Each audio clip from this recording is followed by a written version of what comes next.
Hey friend, Mike McCurry here, and this is Bible Tract Echoes. For those of you listening on the radio, you may notice very quickly that there is just a little bit of a hollowness, kind of a cathedral sound maybe. I don't know what the final product, the mix will be like, but that's because I've stepped out of my office and I am standing down on the floor of Bible Tracts Incorporated, where we put gospel tracts by the thousands, by the tens of thousands, by the millions into boxes, into envelopes, and ship them all over the world. And on that note, I have a special guest with us today. I've come out of my office for a couple of reasons. Number one, because it can get cooped up in there. I can get a little cramped and I'm just sitting at a desk all day.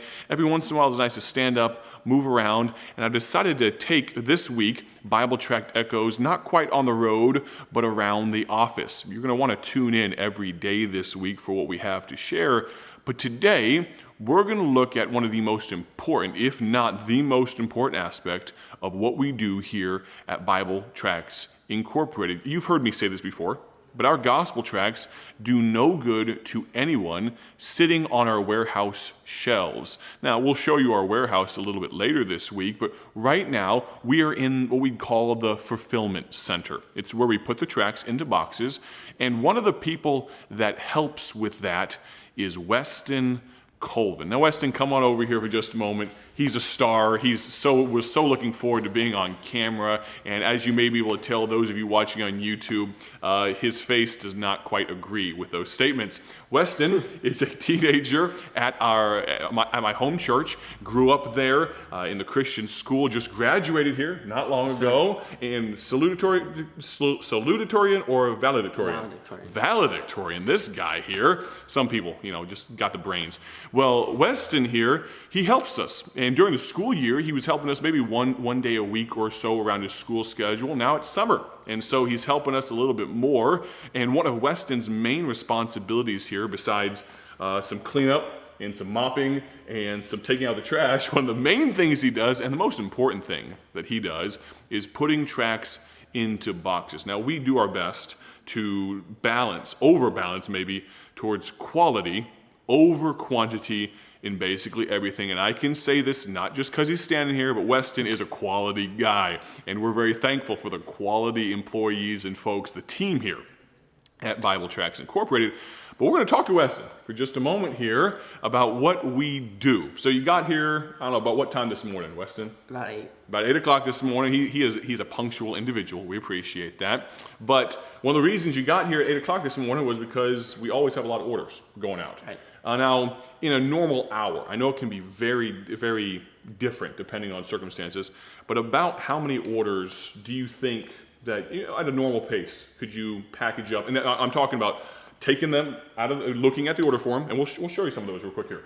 We got order forms right here. I'm not gonna flash them all at the camera so you can't see everyone's addresses and all that type of stuff, but we have these order forms. We got Scotty from Russellville, Alabama. We'll withhold the last names, but this one's only about 50 tracts or so. So you take this one off the shelves, put them in boxes, and then what happens after you put it in the box?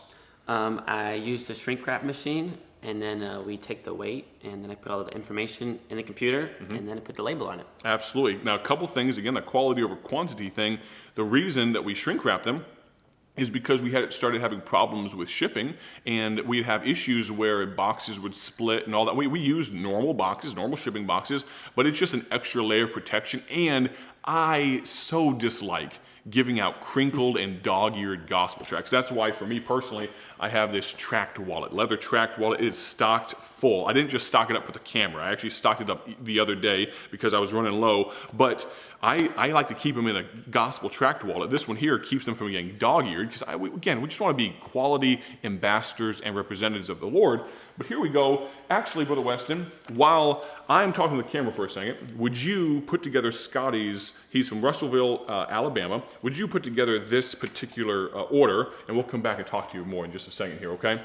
As he's putting that together, we are in the book of Mark. And you know what? I forgot one thing. Brother Weston, I didn't tell you I was going to do this.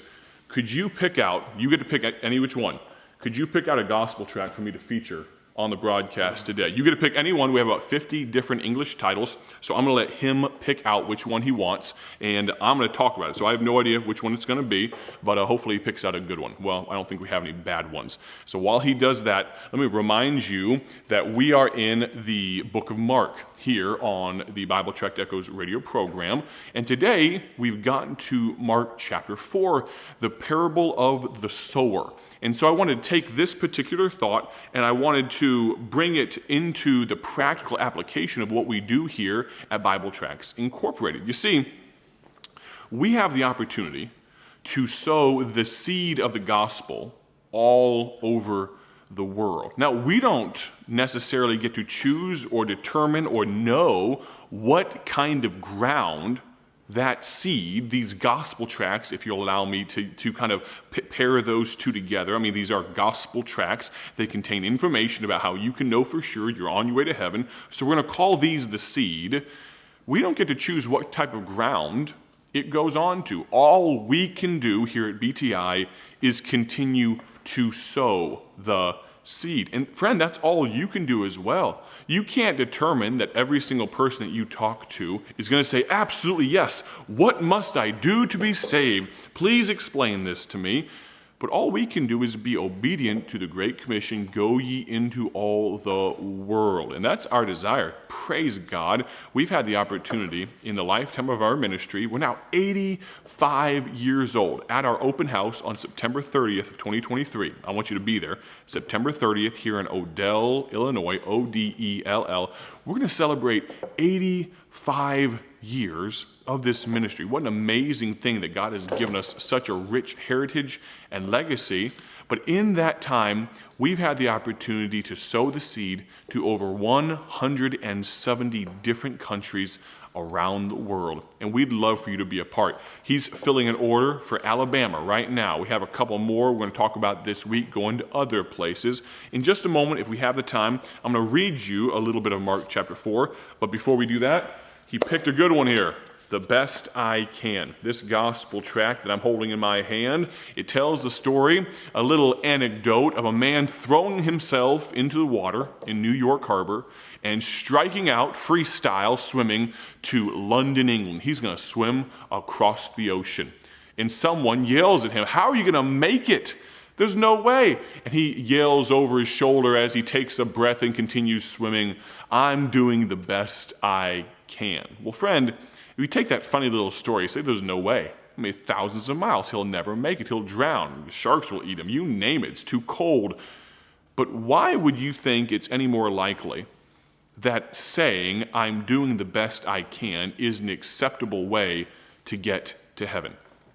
Friend, the Bible, the gospel of Jesus Christ, very clearly lays out how you can know for sure where you are going when you die, and saying "I'm doing the best I can" is not the right response to asking how are you going to get to heaven. This gospel tract right here, I'd encourage you, go to BibleTractsInc.org. That's BibleTractsInc.org today and order. They normally come, he actually handed me, Brother Weston did, a package of about 25. That's how these gospel tracts come. We ship them in quantities of 25. I'm going to put that one right back in the package. That way someone doesn't get 24 and feel like they got jilted. But in all seriousness, BibleTractsInc.org. Our gospel tracts are free as the Lord provides.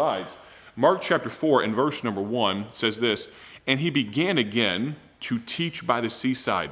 And there was gathered unto him," talking about Jesus, "a great multitude, so that he entered into a ship and sat in the sea, and the whole multitude was by the sea on the land. And he taught them many things by parables, and said unto them in his doctrine, Hearken, behold, there went out a sower to sow. And it came to pass as he sowed, some fell by the wayside, and the fowls of the air came and devoured it up. Some fell on stony ground, where it had not much earth, and immediately it sprang up, because it had no depth of earth. But when the sun was up, it was scorched, and because it had no root, it withered away. And some fell among thorns, and the thorns grew up and choked it, and it yielded no fruit. And other fell on good ground, and did yield fruit that sprang up and increased, and brought forth some 30, and some 60, and some 100. And he said unto them, He that hath ears to hear, let him hear." We've got about 3 minutes left in the broadcast today, and I want to ask you, do you have ears to hear? We have been given a mandate. We've been given literally a commission, a great commission. We've been given a command, an exhortation to go into all the world and preach the gospel. Friend, I don't know. I've got about probably 20 or 25 gospel tracts in my wallet here. I'm going to be flying out for the East Coast in just a few days, actually. Be spending time there. My goal, my prayer, my aim, I want to come back with ammunition low. I want to come back with no gospel tracts in this. Now, I've got different kinds of seed in here. I've got comfort in time of loss. I've got the guardian for law enforcement and fire. I've got peace in terminal illness. I've got bound no more, people dealing with addiction. I've got the warrior for veterans. I've got my personal favorite for right now is It Was a Pleasure to Meet You. That one works in just about every circumstance. I've got different kinds of seed, and I'm going to meet and come across all kinds of different kind of ground, different people that I'm going to speak to from different walks of life, different ethnicities, different cultures, but all the same, every single one of them need the gospel. Now, I'm praying specifically for people like Scotty there in Russellville, Alabama. Weston behind me, he's putting that in boxes. Got to tape it up in just a little while. As I've mentioned before, that tape gun can be kind of loud, so he's probably wisely waiting on that until we're done with the recording. But in all seriousness, where are you going to sow the seed? Who are you going to sow the seed to?